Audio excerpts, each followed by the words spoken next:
Título 4. O teatro pós-dramático seria um teatro decolonial? Francis Lehmann identifica novas estéticas que ultrapassam o paradigma do drama no teatro, nas cenas contemporâneas a partir dos anos 1970. Ele apresenta, de forma não exaustiva, as características destas estéticas.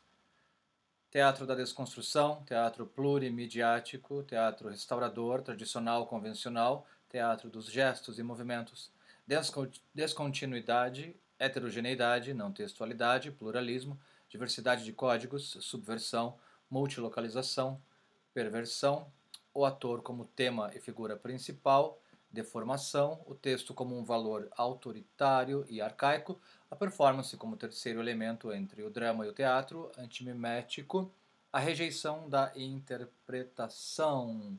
Lehmann, 2002. Nota número 4, nota do tradutor. Tradução de Pedro Siskind, na edição brasileira, Lehmann, 2008. Em suma, Lehmann insiste sobre a perda da preponderância do texto, a ausência total ou parcial de fábula e de ação coerente e linear, a fusão das artes e a sobrepresença do corpo e do visual. Trata-se, para o autor, de uma ruptura dos códigos dramáticos e, nesse sentido, ele qualifica essas novas estéticas de pós-dramáticas.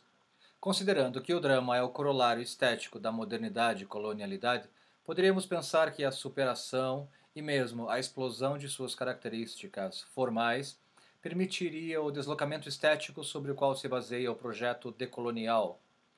Mas mesmo que o deslocamento estético esteja presente, não há um deslocamento epistêmico.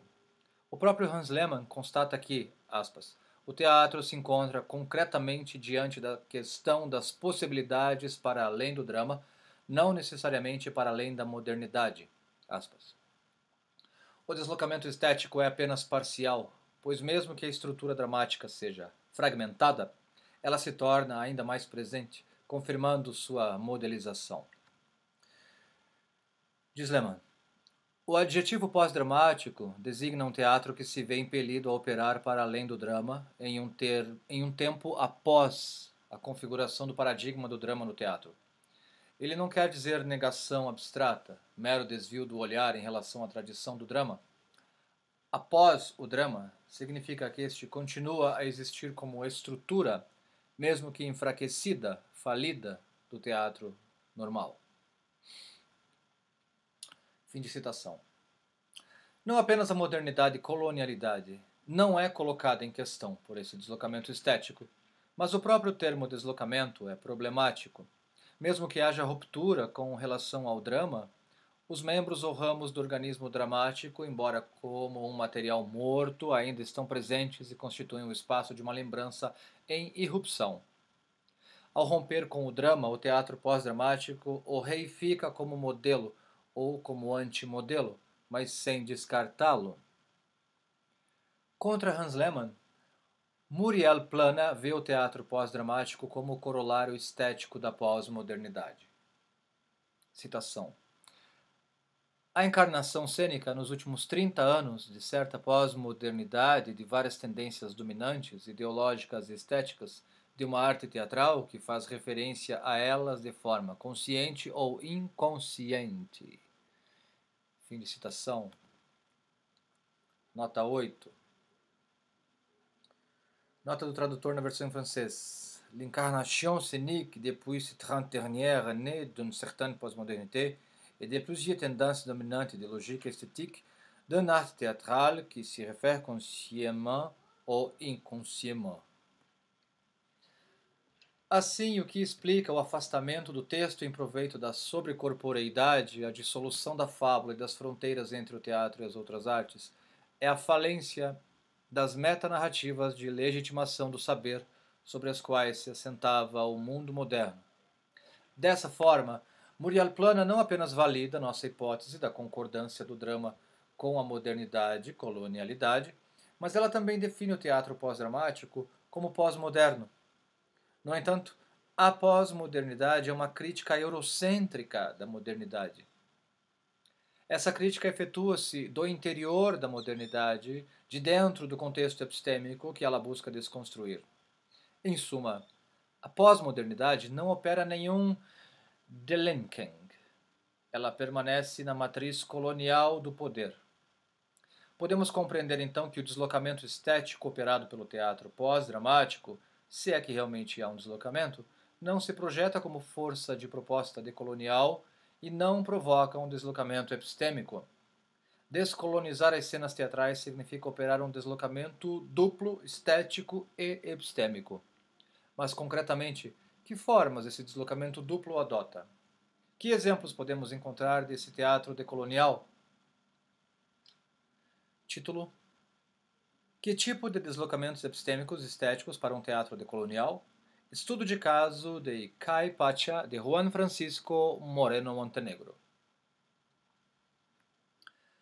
A fim de determinar a natureza do deslocamento epistêmico e estético do teatro decolonial, tomaremos como base a análise dramatúrgica da peça Cai Pacha, de Juan Francisco Moreno Montenegro. Em 2010, o ator, performer e autor equatoriano recebeu uma subvenção do Fundo Ibericena para a criação dramatúrgica. Esse fundo foi criado em 2006 durante o encontro dos 14 chefes de Estado latino-americanos em Montevideo para ajudar no desenvolvimento e na circulação das artes cênicas na América Latina. Após receber essa ajuda, Juan Francisco Moreno Montenegro redige sua peça Caipacha em 2011, publicada em 2014 pelas edições Passore Gato. Em 2012, ele dirige e interpreta esse solo. Caipacha é apresentada cerca de 50 vezes em festivais de diversas cidades, dentre as quais Bogotá, Pasto, Medellín, Riohacha, Tulcán, Machala e Manta. O Fundo Ibericena está na origem desse projeto de escrita, mas a temática da peça inspira-se de depoimentos de estudantes quichuas, coletados por quase um ano pelo autor durante as oficinas de teatro que ele organizava em um povoado amazônico. Caipacha é uma peça em um ato composta por 8 cenas, um anexo que apresenta um mito da gênese do povo quichua da Amazônia, a letra da música Ábrete Corazón, de Rosa Giove, e por um glossário que traduz as palavras em quichua presentes no texto. Na cena inicial, uma presença cênica dança, canta, fuma, narra o mito da gênese do povo quichua da Amazônia e relata as extorsões cometidas na Amazônia equatoriana. A segunda cena ocorre em um colégio do qual uma adolescente, Margarita, decide fugir sem explicar para onde ou porquê. Um personagem chamado Maki Pugui fala com ela, mas Margarita parece não vê-lo ou ouvi-lo. A cena seguinte também ocorre em um colégio. Dessa vez, Johnny, um aluno de 24 anos, fala com George, um de seus professores. Ele fala sobre os rituais xamanistas, dos quais participa para livrar-se de seus pesadelos. Na quarta cena, Margarita está diante de um personagem que parece ser um soldado a quem ela jura lealdade, mas que é rude com ela.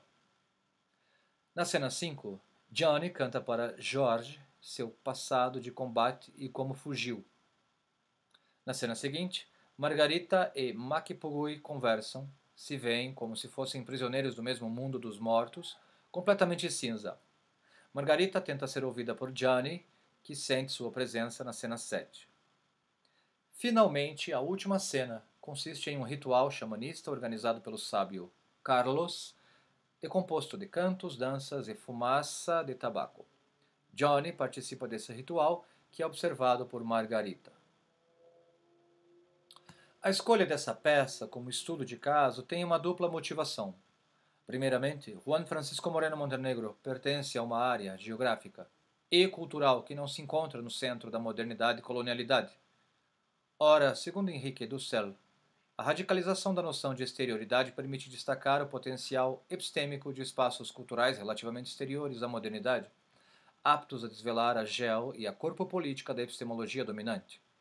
Esse ato de desvelar encontra-se no centro do projeto decolonial. Assim, é muito significativo que o dramaturgo escolhido para nosso estudo de caso seja equatoriano, escrevendo e interpretando a partir do Equador. A segunda constatação é de ordem estética. A peça parece servir de substituto à lógica do drama que definimos anteriormente. Na cena inicial de Caipacha, uma presença cênica dança a dança tradicional quichua. Depois disso, a presença fica imóvel e o ator dirige-se à plateia, apresentando-se como ator e dizendo seu nome.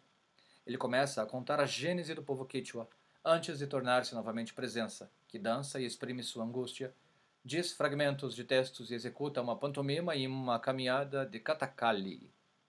O resto da peça é composto por quadros sem relação lógica aparente, baseados em uma abordagem de teatro documentário. Os textos e monólogos são fragmentos de depoimentos colocados lado a lado. A ausência de coerência e de linearidade da peça, bem como a sobrepresença do corpo, nos impede de qualificar esse teatro de dramático. O desvelamento da ficcionalidade do teatro por meio da intervenção do ator que se dirige diretamente ao público poderia ser qualificado de épico. Em nossa gramática de análise eurocêntrica, essa prática poderia ser um exemplo típico do distanciamento brechtiano. No entanto, como vimos, pela coerência de sua fábula concebida como uma totalidade, o teatro épico conserva um modelo dramático. Assim, qualificar esse momento como épico parece não ser apropriado. Entre a sobrecorporeidade trazida pela dança quichua, pela pantomima e pelo katakali, a ausência de linearidade e de coerência, tanto semântica quanto estética, e o gosto pela narrativa verdadeira, o depoimento, tudo nos leva a considerar essa peça como pós-dramática. Mas não seria o caráter eurocêntrico de nossas categorias de análise que estaria influenciando nossa denominação? A peça Caipatia parece escapar da lógica do drama, mas ela o reitera como modelo? E ela reproduz a epistemologia dominante? Em suma, estamos diante de uma ilusão de deslocamento estético ou de um deslocamento epistêmico e estético real em relação ao drama moderno colonial? A peça de Juan Francisco Montenegro afasta-se dos códigos estéticos da modernidade, colonialidade, mas ela não realiza apenas uma transgressão formal. Ela coloca em crise a modernidade e colonialidade no que esta produz em termos de violência epistêmica, linguística e historiográfica. A peça desvia-se não apenas da estética dominante, mas também da matriz colonial do poder. Como se opera esse desvio? A fábula, mesmo sendo fragmentária, efetua uma revalorização epistêmica da cultura quichua, um dos povos indígenas que vive na parte andina e amazônica do Equador. Um dos personagens chama-se Maquipuhui. O nome próprio desse personagem é, em língua quichua, um substantivo que designa o espírito da floresta, que assopra em suas mãos para ensinar aos homens os métodos de cura. O Maquipuhui é um supai, um dos demônios dotado de poderes mágicos na cosmovisão quichua. Na fábula, o personagem não é um curandeiro, mas um soldado morto em combate, errando em um mundo paralelo sem conseguir chegar ao mundo dos mortos. A função de curandeiro, a qual o nome se refere, é assumida por dois outros personagens, a presença cênica do início da peça e Carlos na última cena. Na primeira cena, a presença cênica entoa um Ícaro, de Rosa Giove, enquanto espalha a fumaça de cigarro sobre seu corpo. Rosa Giove não é um personagem ficcional. Ela é cirurgiã e pesquisadora em medicinas tradicionais no Peru. Em sua prática da medicina ocidental, ela integra seus conhecimentos da medicina tradicional amazônica. Segundo sua definição do Ícaro, citação: na floresta do Peru, o Ícaro impõe-se como um canto ou uma melodia utilizada durante os rituais. O canto xamanista é uma arma curativa, a sabedoria e o veículo da energia pessoal do curandeiro, o símbolo de seu poder. A ação de icarar envolve o fato de carregar um objeto ou uma poção com o poder do xamã, dando a ele uma propriedade específica a ser transmitida ao receptor, limpeza, proteção, cura ou então para influenciar sua vontade. Para isso é preciso cantar o Ícaro diretamente sobre o objeto ou sobre a substância transmissora. O objeto será dado ao interessado. A substância é ingerida, caso se trate de um líquido, uma poção, ou a fumaça soprada, no caso de um tabaco icarado. O Ícaro é uma parte fundamental do conhecimento curativo na Amazônia. Ele resume os conhecimentos do xamã. Como os Ícaros funcionam? Poderíamos dizer que, como os mantras nas tradições orientais, eles agem sobre os centros energéticos a partir de vibrações sonoras, modulando assim a função orgânica. E que há um conhecimento subconsciente que guia o xamã na escolha do Ícaro adequado a cada circunstância. Giove, 93. Nota 9. É o texto em francês. Seguimos. Rosa Giove milita por um sincretismo médico e por uma deseurocentralização da concepção e das práticas da medicina. Citação. Trabalhar nesta região do Peru sem levar em consideração a riqueza da medicina ancestral é impossível. É preciso mudar a visão transmitida por nossa cultura e aprender a ver a relação do homem com a natureza de outra maneira, aceitando que há uma capacidade médica em cada pessoa, mesmo que não possamos explicar isso racionalmente. Guiove, 93. Nota 10. Nota em francês. Ao cantar um Ícaro, de Rosa Guiove, já na primeira cena, soprando a fumaça de um tabaco icarado sobre o seu corpo, a presença cênica visibiliza uma prática depreciada e rejeitada pela medicina moderna, e nesse sentido efetua uma revalorização epistêmica. Essa cena ritual xamanista entra em ressonância com a cena que fecha a peça. Esta última é realizada pelo sábio Carlos, que ajuda um estudante chamado Johnny a se libertar de um espírito. Esse ritual também se compõe de um canto em língua tradicional e de curas por meio da fumaça de tabaco. Esses rituais de medicina ancestral, abrindo e fechando a peça, produzem um efeito de fechamento. Vinaver, 98. Nota em francês, bouclage. Um efeito de fechamento. Um efeito bouclage. Um movimento circular na lógica de construção da obra.